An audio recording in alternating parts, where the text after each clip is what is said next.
Alright. 93 rear brakes. Okay. I've already disassembled this side, but I put it back together just to show you how much easier these are than the conventional brakes on the earlier models.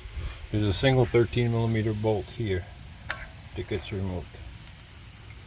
Then when you go down from the top here on the caliper, there's a bracket that holds the emergency brake cable with a 14mm bolt in it.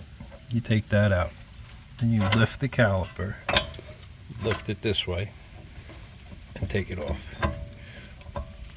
Get the rubber boot off there so you don't tear it.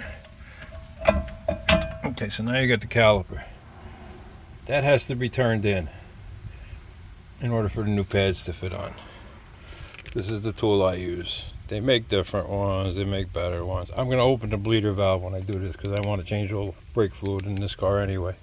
But these are the 47,000 mile brake pads.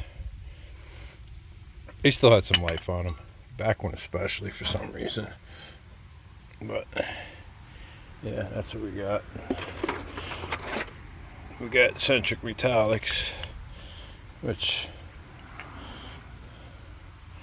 as you can see, are considerably thicker.